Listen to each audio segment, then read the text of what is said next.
Welcome back to Just Chattin', and this is the series of videos we do on Thursday and Sunday evenings just for our own entertainment.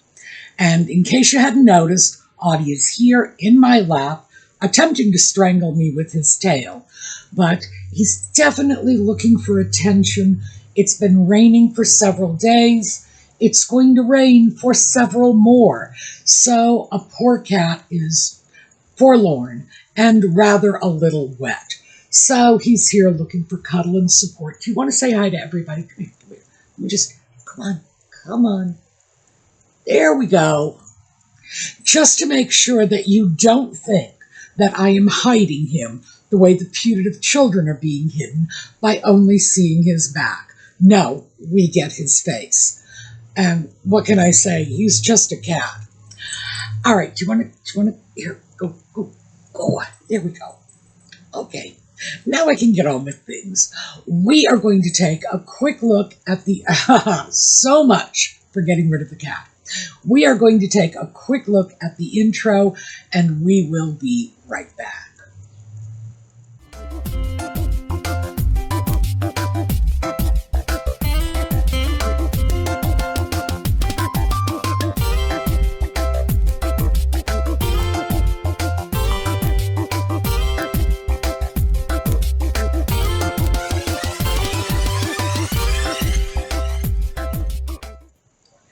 So let's start with, I guess, the more important of the two little things I wanted to cover this evening, and that is Charles is heading over to Canada. And apparently there is no indication at this time that he is planning to meet with the sock puppet. And these things are scheduled well in advance. It's not as if the King of England can go to Canada and simply say, well, while I'm here, I'm just going to take a quick little trip over to the United States, another country, because a visit from Charles, whether it's a state visit or a personal visit, he's the King of England, so he doesn't get personal visits. That would have to be cleared through the State Department, and with no pending State Department clearance, it's pretty clear he's not planning to make a detour to Montecito. The question is, though, is the sock puppet planning to make a brief trip over the border into Canada to hook up with his pa? And I would have to say that despite the fact that I think that this would be a completely inappropriate thing to do I think he's going to do it anyway? Possibly. If we were dealing with a reasonable, sane person, I would say no one would go out of their way to sandbag their father on what is probably a very tightly scheduled royal visit to a foreign country. It may well be a Commonwealth country, but it's still a foreign country. It's a sovereign country in its own right. Would a reasonable person make any attempt to hijack that visit for their own purposes? No, of course not. But we're talking about the sock puppet. And given the fact that he and the lovely wife well, there's no other way to put it. They are publicity whores, the two of them. Would they do it? I would say, there's a 50-50 chance that something will go down while Charles is in Canada. I hope not. And this is not just for Charles's sake, given his health, which is apparently fragile, at least according to the sock puppet, but for the people of Canada as well, who are entitled to this visit. You see, Charles has a long-standing history of making visits to Canada, and usually they're not even just short in-and-out visits. He seems to enjoy the country very much. No reason he shouldn't. It's beautiful. I prefer Canada in the winter, just to be fair.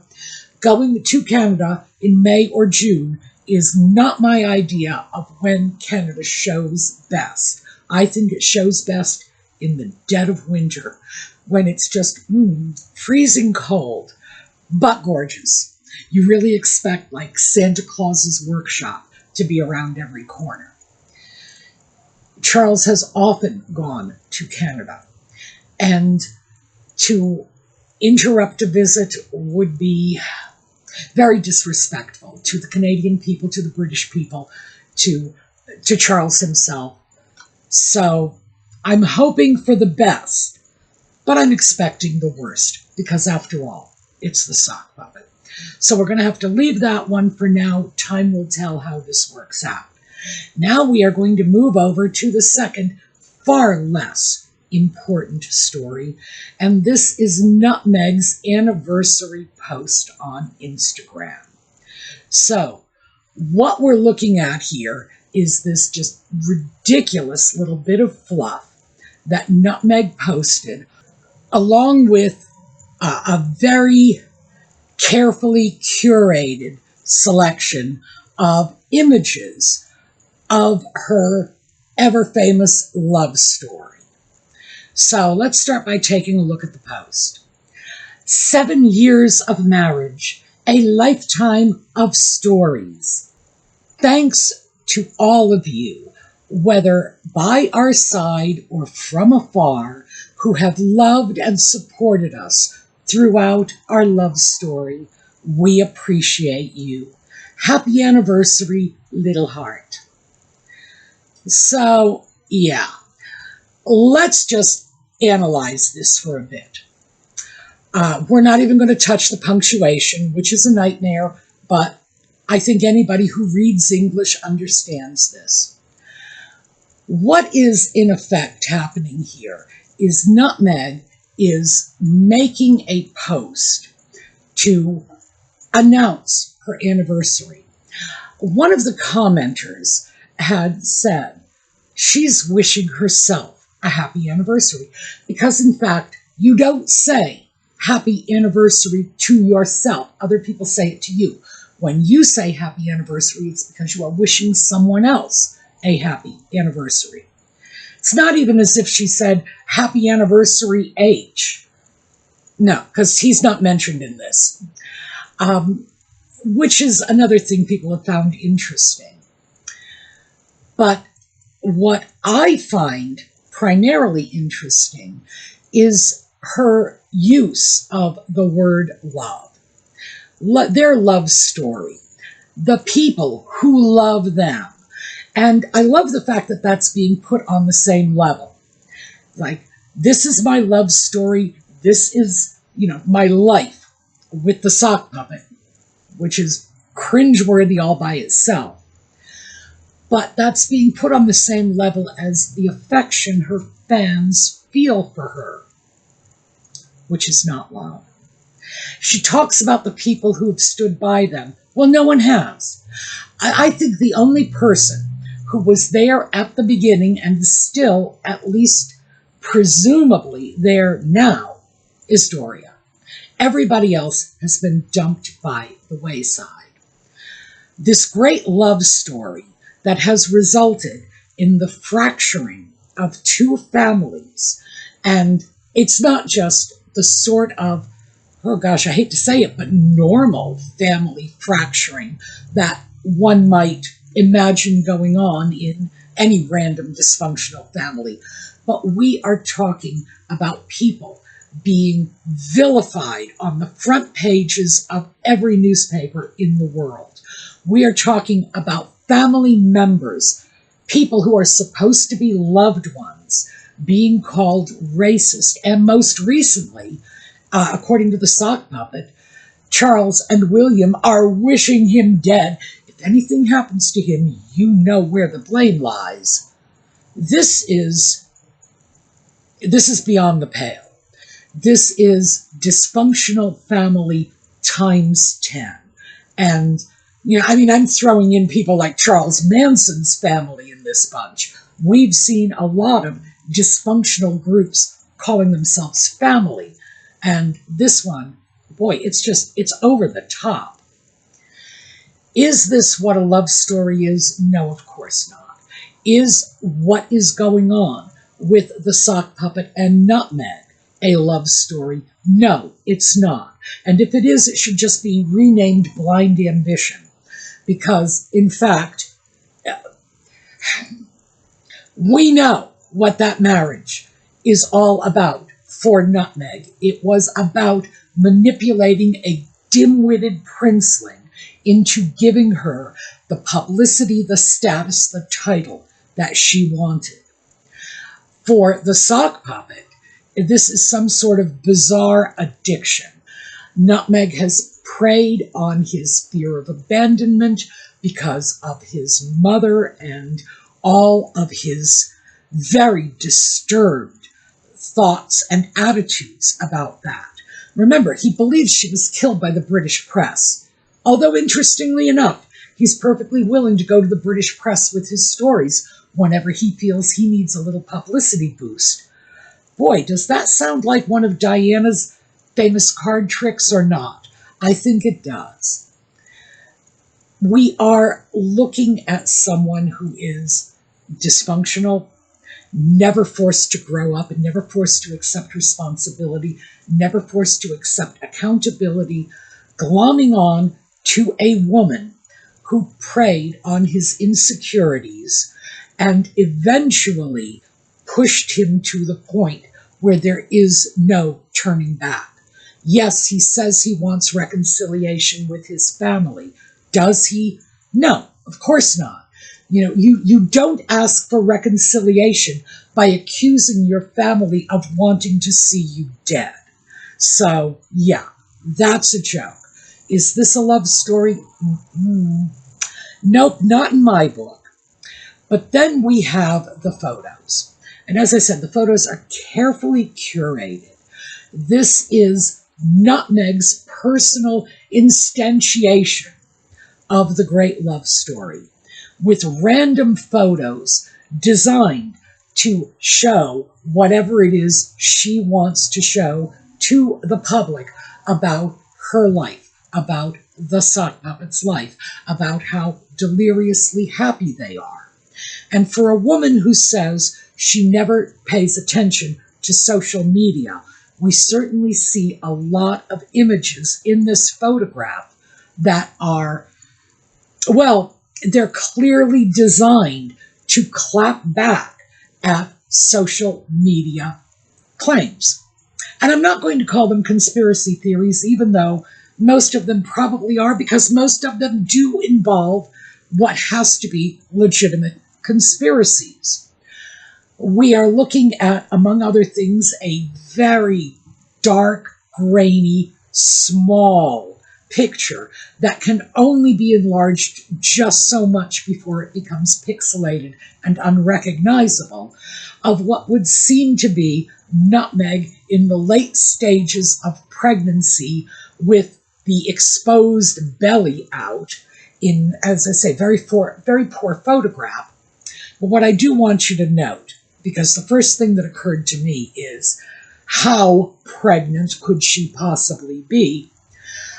I dug up a picture of Nadia Suleiman. She's the famous Octomom, the woman who gave birth to octuplets. And here's a picture of her and a picture of Nutmeg. And Ms. Suleiman was at the end of her pregnancy with 8 babies, just for a comparison. I just don't buy this photo of Nutmeg. It is simply too much. And Nutmeg loves too much. She's crazy about over the top. I've mentioned this before, that because she comes from this Hollywood version of reality, she feels that you're not really pregnant unless your belly is so big you've got to drag it around in front of you in a wheelbarrow. So, yeah, that one, we're not even sure who it is because we can't even recognize Nutmeg's face. But is this a legitimate baby, or is this just, 2 or 3 moon bumps smashed together? I would have to say I don't buy that one. Again, we have a photo just below that, that is purportedly the sonogram, and this is the image I believe that she showed in the Netflix docudrama, Oh Look, the Sonogram. But the sharp-eyed viewers of that docudrama pointed out very quickly that there is no identifying names, patient numbers, anything like that on the sonogram. Now, you know, for privacy's sake, it would be very, very easy to wipe out any sensitive information. And of course, there isn't, not on a sonogram. This is a form of identification that is used strictly for the purpose of making sure that any sonogram or x-ray or other film like this is properly identified with the correct patient. So you don't see sensitive information on it. You usually see a name, a patient number, and maybe a doctor's name. You usually see the date on which the film was taken, and nothing beyond that. So, do we think it's legit? Well, I think after the comments from the docudrama, the answer to that would have to be no. Nobody thought it was legit at the time, and resurfacing that doesn't help. And then we have what is, I guess, purportedly a baby picture of the putative child, Archie. And I say that because of the date, not because this child was identified as Archie in this wonderful little collage. People have said things like it's a mood board. What I think it is a very carefully curated collage showing us exactly what she wants us to see. She shows the family crest up in the upper corner, just in case we forgot that she is the Duchess of Sussex, you know, because, hey, that's her name now, in case you've forgotten. We see images of her and the sock puppet, and it's, to say this is a PR parfait is very much understating the point of this. This is Nutmeg attempting, once again, to control the narrative, to control her own story, and that's what they've always wanted. When they left the UK saying they wanted privacy, they most certainly did not, because they have been courting publicity ever since they left. And what it's clear they actually want is simply control of the narrative. They want to be able to dictate their public image to the public. And that's not the way it works. That's, I don't know what to say. That is not the way it works. The public is exposed to everything, warts and all, and they make up their minds.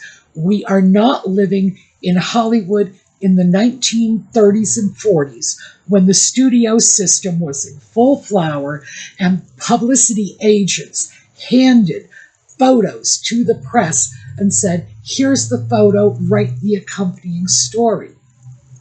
It just doesn't work that way anymore. And quite frankly, it has never worked that way for the British royal family, no matter what Nutmeg thinks, because everything the royal family does, everything is, it is picked apart, it is scrutinized, it is viewed and reviewed by the British press again and again and again. The British royal family are probably the most critiqued and scrutinized people on the planet. And why Nutmeg somehow thought it would be different for her is beyond me. But that seems to be what's going on in her head, that she ought to be able to have all of this favorable publicity because she got all of her news about the British royal family. Remember, the people she never Googled. She got all her royal family news from the U.S. tabloids, from publications like People or USA Today or Us Weekly, etc., etc. What we consider to be non-news sources, the entertainment publications, or if you're going to be rather brutal about it, the rags, the supermarket rags. And you can, in fact, control that sort of publication, as Nutmeg knows only too well from her control through her publicity firms of publications like Vanity Fair or Hello Magazine or People Magazine, but gosh, People is her go-to. She knows this. She is aware of what these publications do in the U.S. So I have no idea why she thought somehow she was going to get this kid glove coverage when she was in the UK and dealing with a very different group of publications. But she did. And she wasn't happy about it. And now she's trying to take the narrative back. None of us are buying it, but I thought it was worth our time to just take a quick look at the Instagram post and start to pick it apart a little. Look at the images, and please notice that even now, even throwing all of the images out, she is still being coy. She is not identifying the children. She's just putting in dates, putting in little hints. She's not showing them in large photographs that we can actually see. Nope. It's still a game, and she is still playing it. And even though by throwing images out like this, she is attempting to convince us that she is being honest and candid and relatable, and she's sharing her love story with us. For me, the most telling line in that whole post was so many stories. Well, no, it was a lifetime of stories. And yeah, a lifetime of stories. We're not talking about a lifetime of facts. We are not talking about a lifetime of actual events and occurrences. We are talking about a lifetime of stories. Nutmeg's stories. Nutmeg's version of events. And all I can say is if the only people who are willing to wish Nutmeg a happy anniversary are herself and her diehard fans, that woman is in a lot of trouble. All right, that is what I have for you today.